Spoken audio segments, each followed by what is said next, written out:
Mulching পদ্ধতিতে করলে আমার এখানে তো ঘাস হচ্ছে না বা যে আগাছা হচ্ছে না, জি।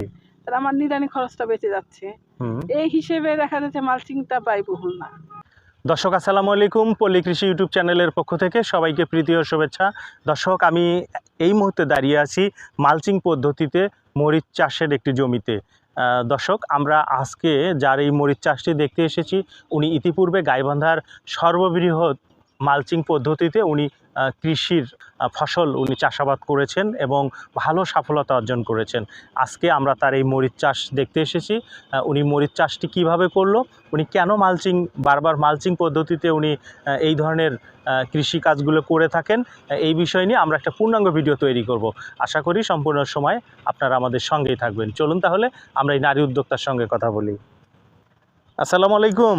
ওয়ালাইকুম আসসালাম। কি করতেছেন আপা? ভাই, আমার যে মরিচের জমি পরিচর্যা করছি। আচ্ছা আপা, আপনার এই মালচিং পদ্ধতির মরিচ সহ আপনার পূর্বের সফলতার কথাগুলো আজকে আমাদের দর্শকদেরকে শোনাবো। সর্বপ্রথম আপনার পরিচয়টা বলতেন। আমার নাম সুলতানা তানজিমা ফেরদৌসী। আমার বাড়ি কুপতলা, গাইবান্ধা সদর থানা, গাইবান্ধা। আচ্ছা, আমরা ইতিপূর্বেও দেখেছি যে আপনি মালচিং পদ্ধতিতে কৃষি কাজ করেন। তা আপনি সনাতন পদ্ধতি বাদ দিয়ে আপনি এই যে মালচিংয়ে কেন আপনি এই কৃষি কাজ করেন একটু বলেন তো। আগে আমি মালচিংটা কি এটা বুঝতাম না। তারপর সুনামধন্য একটা প্রতিষ্ঠানে আমি ট্রেনিং নেই। আচ্ছা। নেওয়ার পরে ওইখানে মালচিংটা কি ওনারা বুঝিয়ে বলে, এতে আমি আকৃষ্ট হই। পরবর্তীতে আমি নিজে প্র্যাকটিক্যালি চাষ করি। আচ্ছা। প্রথমে মরিচ চাষ করেছিলাম, করে ওইটাতে আমার বেশ ভালো লাভবান হয়েছি বা আমার অনেক ভালো লেগেছে। পরবর্তীতে আমি যে কোনো ফসলই করি আমি মালচিং পদ্ধতি করি। আচ্ছা, পূর্বে আপনি কি কি ফসল করছেন একটু বলেন তো সবগুলো। আমি মরিচ করেছি, ক্যাপসিকাম, বেগুন, শসা, ঝিঙ্গে, মিষ্টি কুমড়া, টমেটো। আচ্ছা, সবই মালচিং পদ্ধতিতে? হ্যাঁ, আমি সবকিছু মালচিং পদ্ধতিতে। আচ্ছা, আপনি তো মালচিং পদ্ধতিতে যে কৃষি কাজগুলো করছেন, এখানে তো এই মালচিংটা এক্সট্রা খরচ। জি, এক্সট্রা খরচ। তো এই খরচ আপনি যে এখানে করলেন, তো সেক্ষেত্রে আপনি আপনার ফসল থেকে কেমন বেনিফিট করতে পারছেন? আসলে এটা এক্সট্রা খরচও বলা যায় না, কারণ আমি যখন এই জমিটাতে আপনার ঘাসটা মানে যেটা আগাছা হয়, নিড়ানিতে খরচ তো অনেক আছে। অবশ্যই। তাহলে দেখা যাচ্ছে 10 দিন 15 দিন পর পর নিড়ানি দিতে হচ্ছে। আচ্ছা। কিন্তু মালচিং পদ্ধতিতে করলে আমার এখানে তো ঘাস হচ্ছে না বা যে আগাছা হচ্ছে না, জি, তাহলে আমার নিড়ানি খরচটা বেঁচে যাচ্ছে। এই হিসেবে দেখা যাচ্ছে মালচিংটা ব্যয়বহুল না। আচ্ছা, তাহলে মালচিং এর আর কি সুবিধা আছে বলেন তো। আর সুবিধা হচ্ছে মাটির যে আর্দ্রতা, আমরা জমি তৈরির সময় যে সারটা সবকিছু দিই, যে জমিটা তৈরি করি, বাতাসে বা বৃষ্টি বিভিন্ন ইয়েতে দেখা যাচ্ছে যে আপনার মাটির পুষ্টি গুণটা নষ্ট হয়ে যাচ্ছে। আচ্ছা। আর মালচিং পদ্ধতিতে আমরা যদি চাষাবাদ করি, তাহলে দেখেন এটা ঢেকে থাকতেছে, এটা পুষ্টিমানটা বজায় থাকতেছে, এটা নষ্ট হচ্ছে না। আচ্ছা, আপনি এইটা কি, এটা তো মরিচ গাছ? জি, এটা মরিচ। আচ্ছা, এটা কি মরিচ আপা, এটা কি জাতের মরিচ? এটা হচ্ছে নাগা ফায়ার। আচ্ছা, এই হাইব্রিড মরিচ। এই মরিচটা লাগানোর কি কোনো নির্দিষ্ট সময় আছে? এখন মরিচটা সারা বছরই চাষ করা যায়। আমাদের দেশে সব সময় মরিচ চাষ করা যায়, চাইলে যে কোনো মাসেই এটা রোপণ করতে পারে। আচ্ছা, একটা মরিচ চারা মাটিতে রোপণ করার কতদিন পর ওখানে মরিচ ধরে? আপনার 60 থেকে 65 দিনের মধ্যে হারভেস্ট করা যায়। হারভেস্ট করা যায়। আচ্ছা আচ্ছা, আপনি এখানে কত শতক জায়গার উপর আপনি এখানে মালচিং করছেন? 10 শতকে আপনি কতগুলা চারা রোপণ করছেন এই মরিচ? আমার 1000। আচ্ছা, আপনি যে এখানে 1000 চারা 10 শতকের উপর আপনি রোপণ করেছেন, এইটাতে আপনার শুরু থেকে শেষ পর্যন্ত কত টাকা খরচ হবে এখানে? এখানে মোটামুটি আমার 15 থেকে 20,000 টাকার মতো খরচ। তো সেক্ষেত্রে আপনি মরিচের বাজার তো এখন অনেক ভালো। আগামীতে যখন মরিচ আসবে তখন বাজার যেমন থাকবে সেইভাবে আপনি কতটা এখানে লাভবান হবেন? আল্লাহর রহমতে আপনার দোয়ায় আশা করতেছি যে ভালো লাভবান হব।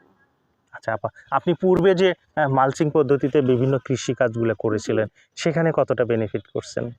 মাশাআল্লাহ, আল্লাহর রহমতে ভালো করেছি। প্রত্যেকটাতেই? কোনোটাতে কি লস হয়েছিল? না, ইনশাআল্লাহ লস হয় নাই। আচ্ছা, এই মরিচ গাছের রোগ ব্যাধি কি হয় আপা? এটা হচ্ছে রোগবাদী, দেখা যাচ্ছে আপনার যে পাতাটা কুকড়ানোটা হচ্ছে সবচেয়ে বড় সমস্যা মরিচের।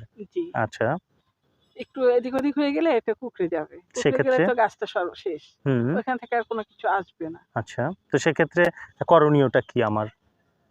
করণীয় হচ্ছে কিছু জৈব আছে, বালাইনাশক আছে, এগুলো একটু স্প্রে করা, মানে সবসময় খেয়াল রাখতে হবে। তো সেই ধরনের কেমিক্যাল বা স্প্রে করলে সেক্ষেত্রে কি এই কোঁকড়ানোটা হবে না?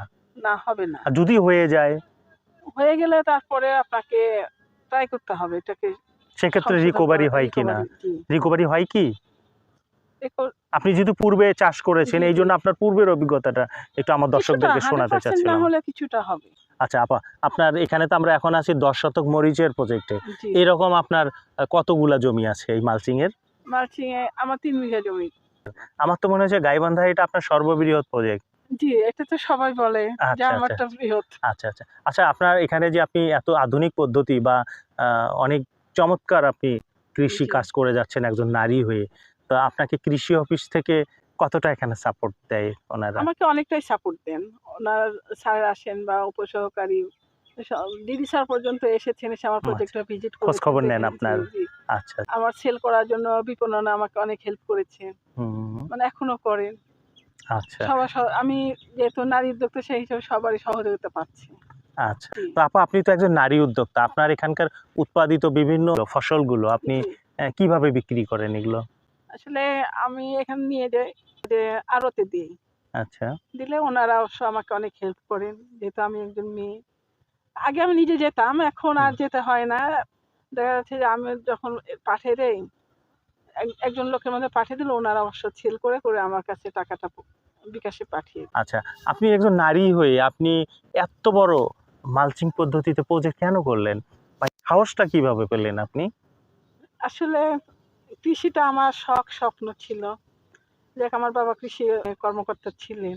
আচ্ছা, এটা ছোটবেলা থেকে আমার শখ, স্বপ্ন ছিল। আস্তে, আস্তে যাই হোক আসলে আমার হাসব্যান্ডের উৎসাহ, হুম। তারপরে এই সবকিছু মিলেই আরকি। আপনার হাসব্যান্ড কোন পেশায় আছেন? আমার হাসব্যান্ড প্রাইভেট ইউনিভার্সিটিতে আছেন। আচ্ছা, আচ্ছা। আপনি কি করতেন? আমি প্রাইভেট ইউনিভার্সিটিতে জব করতাম। বাহ! আপনারা তো দুজনেই একটা ভালো পরিবেশে জি, ছিলেন। তো একজন এসির মানুষ আরেকজন কৃষক। জি। রৌদ্রে এবং বৃষ্টিতে ভিজে আপনি কৃষি কাজ করতেছেন। আপনার অনুভূতিটা কেমন? আসলে কৃষকরা তো কষ্ট করার জন্যই কৃষক। কৃষককে তো রোদ বৃষ্টি সবকিছুই সহনশীল হতে হবে। আচ্ছা, এরপর যখন দেখা যাচ্ছে আমি নিজে একটা চারা রোপণ করতেছি, সেখান থেকে আস্তে, আস্তে গাছটা হচ্ছে, ফসল আসতেছে। এটা দেখে আমার মানে আমার যে কষ্টটা, জি। ওইটা আমি ভুলে যাই। মানে আমার তখন খুব আনন্দ হয় যে আমি কিছু করতে পেরেছি। আসলে যেকোনো কিছু উৎপাদন করার জি, আনন্দই আলাদা। আনন্দটা আলাদা। আচ্ছা। আপনার পরিবার বা আপনার সমাজ ব্যবস্থা এখানে, জি, তারা কতটা আপনার নারী হয়ে এখানে কাজ হ্যাঁ, করেন বা আপনি এখানে কাজের নেতৃত্ব দেন, জি। তারা কতটা সাপোর্ট দেয়? শুরুতে সবাই যেটা বলা যায় যে আত্মীয়-স্বজন যারা আছেন, শুরুতে আমি কারোর সাপোর্ট পাই নাই। আমার হাসব্যান্ডের সাপোর্ট ছিল সবসময়। আচ্ছা, এখন আস্তে, আস্তে মানে আপনার হচ্ছে সমাজ বলেন, এলাকার লোক যা কিছু আছে সবাই আমাকে সাপোর্ট দিচ্ছেন। তারা দেখে, দেখে এখন যে না একটা ভালো কিছু হচ্ছে, খুশি হন জি তারা। খুশি হয়। আচ্ছা, আচ্ছা। তো আপনার ভবিষ্যতে এই মালচিং পদ্ধতিতে যে কৃষি কাজের প্ল্যান কি আপা? আমার এই কৃষিটাকে আমি আরো একটু এগিয়ে নিয়ে যাবো সামনের দিকে। আর আমার দেখে অন্যরা শিখুক, তারাও এগিয়ে আসুক। বা আমি আস্তে, আস্তে চেষ্টা করতেছি যে আমার আশেপাশে যারা আছে তাদেরকে একটু ট্রেন আপ করার। আচ্ছা, আচ্ছা। তো সেক্ষেত্রে আপনার জি। মোবাইল নাম্বারটা বলেন তো? 01787521516। দর্শক, আপার নাম্বারটা কিন্তু আমরা ভিডিওতে দিয়ে দিলাম। আপনারা যারা এ ধরনের আধুনিক পদ্ধতি অর্থাৎ মালচিং পদ্ধতিতে কৃষিকাজ করতে চান, আপা অত্যন্ত অভিজ্ঞ একজন মানুষ। আপনি চাইলে তার সহযোগিতা নিতে পারেন। তো আপা আপনাকে অনেক ধন্যবাদ। আপনাকে এই ধন্যবাদ। পড়ন্ত বিকেলে আপনি আমাকে আপনার একেবারে সরাসরি জমিতে এসে সময় দিলেন। ভালো থাকবেন। আসসালামু আলাইকুম। আপনাকে ধন্যবাদ ভাইয়া। আপনি যে কষ্ট করে এসেছেন, এসে আমার এটাকে তুলে ধরলেন এটার জন্য আমিও খুশি। আচ্ছা, আচ্ছা। দর্শক, আমরা আজকে এই নারী উদ্যোক্তার উনি অত্যন্ত আধুনিক পরিবেশে কিন্তু উনি জব করতেন। সেই ধরনের জব বাদ দিয়ে এসে কিন্তু উনি রৌদ্রে বৃষ্টিতে এখানে কাজ করে কিন্তু আমাদের দেশকে সহযোগিতা করতেছেন। আমাদের এই জনবহুল দেশে এ ধরনের আধুনিক কৃষি নিঃসন্দেহে এরকম উচ্চশিক্ষিত নারী এসেছেন। এটা আমাদের মতো সাধারণ মানুষের সৌভাগ্যের বিষয়। তো আমরা দোয়া করি এবং প্রত্যাশা করি এই নারী উদ্যোক্তা তার এই মালচিং পদ্ধতিতে কৃষিকাজে আরও এগিয়ে যাক। আপনারা চাইলে এখানে আসতে পারেন, দেখতে পারেন এবং আপনার যদি ছোট্ট ১০ শতক ২০ শতক জায়গাও থাকে সেখানেও কিন্তু আপনারা শুরু করে আপনারা দেখতে পারেন। তো এই ছিল নারী উদ্যোক্তার মালচিং পদ্ধতিতে গাইবান্ধার সর্ববৃহৎ প্রজেক্টের বিস্তারিত তথ্য। আশা করি ভালো লেগেছে। ভালো লাগলে অবশ্যই পল্লী কৃষি চ্যানেলটি সাবস্ক্রাইব করবেন। সবাই ভালো থাকবেন, সুস্থ থাকবেন। আল্লাহ হাফেজ।